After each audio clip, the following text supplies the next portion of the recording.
Assalamualaikum warahmatullahi wabarakatuh. Perkenalkan, nama saya Irfan Farozi. Assalamualaikum warahmatullahi wabarakatuh. Perkenalkan, nama saya Irfan Farozi. Dan kali ini saya juga didampingi oleh rekan saya, Helia Susian. Kami berdua berasal dari kelompok 7 yang akan mempresentasikan hasil diskusi kelompok kami yang berjumlah 2 orang tentang analisis pengaruh konvolusi pada kualitas dan interpretasi sinyal survei pada panas bumi dalam geofisika. Untuk materi yang pertama akan langsung saya sampaikan. Seperti yang dilihat pada gambar ini, yang dimana pada bagian pendahuluan dijelaskan bahwasanya konvolusi itu merupakan suatu proses yang merepresentasikan interaksi antara respon instrumen dan model geologi. Kemudian, secara umum, konvolusi ini adalah proses yang dilakukan untuk menggabungkan antara fungsi yang satu dengan fungsi yang kedua sehingga membentuk fungsi lain atau fungsi ketiga untuk menjadi bahan perbandingan. Kemudian, studi ini juga menilai bagaimana desain kernel mempengaruhi deteksi anomali panas bumi dan risiko artefak yang dapat menyesatkan interpretasi di bawah permukaan. Dan tentunya ini sangat berguna dalam geofisika yang akan dibahas dalam presentasi kami kali ini. Yang pertama adalah teori konvolusi. Yang dimana di sini yang pertama itu ada konsep sistem LTI. Konsep LTI ini adalah konsep yang dimana mengikat pada hal yang berhubungan dengan bawah permukaan bumi kita, yang dimana respon yang terukur di permukaan merupakan hasil interaksi antara distribusi parameter fisis bawah permukaan sebagai impuls dengan fungsi respon sistem perekaman yang terekam di bawah permukaan. Kemudian representasi matematis diskrit atau hasil operasi konvolusi itu dapat dinyatakan dalam persamaan yang bisa dilihat pada layar PowerPoint kami. YN sama dengan sigma X dalam kurung K dikali H dalam kurung N dikurang K, yang dimana YN itu sebagai output atau data hasil olahan atau data bersih, kemudian X K itu adalah input atau data mentah lapangan yang dimana di situ dapat diartikan juga sebagai data yang masih ada noise, kemudian H N kurang K itu adalah kernel atau filter yang digunakan, yang dimana itu adalah salah satu kacamata yang digunakan untuk melihat data fungsi di balik N kurang K dan digeser sepanjang data untuk melakukan pembobotan. Kemudian implementasi menggunakan moving average differential atau SVD menghasilkan trade-off antara reduksi noise dan preservasi data lokal. Mitigasi edge effect melalui zero padding juga penting untuk konsistensi hasil yang nanti akan disampaikan juga dalam PowerPoint yang akan kami sampaikan kali ini. Kemudian di sini ada edge effect atau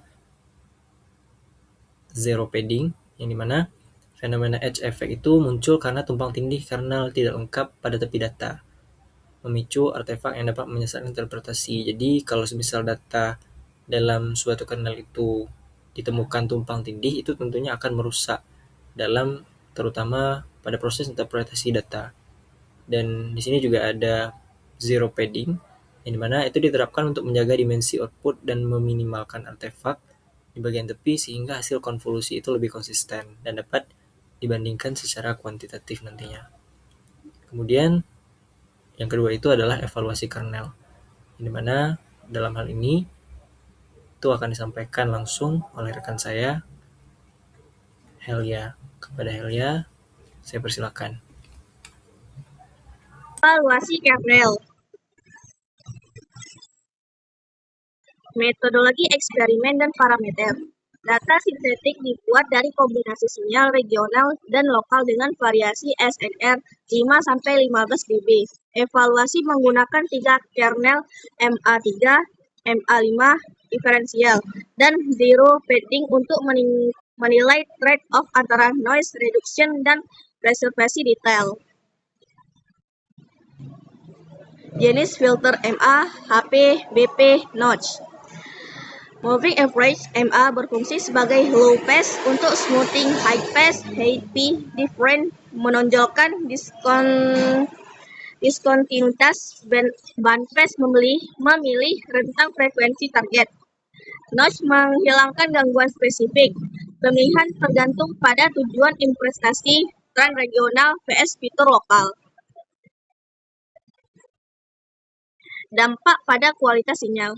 Filter dengan jendela lebar menghasilkan peredaman amplitude dan potensi kehilangan anomali lokal. Filter penajaman meningkatkan kontras struktur namun sensitif terhadap noise, meningkatkan risiko false positif jika tidak dikontrol.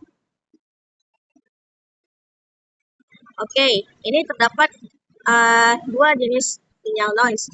Satu, sinyal dengan noise. Pada gambar ini ditampilkan sinyal sintetik yang telah ditambahkan noise Gaussian. Terlihat bahwa sinyal mengalami banyak fluktuasi acak, sehingga banyak bentuk anomali asli menjadi sulit diamati secara jelas. Kondisi ini menggambarkan data lapangan yang sering terpengaruh oleh gangguan instrumen maupun lingkungan. Lalu pada gambar yang selanjutnya, sinyal dengan pembuangan noise. Gambar ini menunjukkan hasil setelah dilakukan proses filtering menggunakan operasi konvolusi. Dibandingkan sinyal sebelumnya, fluktuasi noise sudah berkurang sehingga pola utama sinyal menjadi lebih mudah dikenali. Hal ini menunjukkan bahwa filter berhasil meningkatkan kualitas data untuk tahap interpretasi. Lalu ini adalah perbandingan sinyal noise dan data bersih.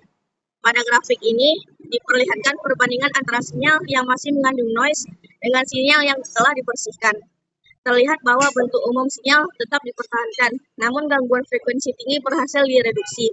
Dengan demikian, informasi geologi dapat diamati dengan lebih jelas. Kesimpulan, operasi konvolusi adalah alat fundamental untuk memisahkan sinyal geologi dari gangguan instrumen. Pemilihan kernel harus disesuaikan tujuan interpretasi untuk menyeimbangkan reduksi noise dan preservasi fitur lokal, serta mitigasi artefak bagi melalui zero padding.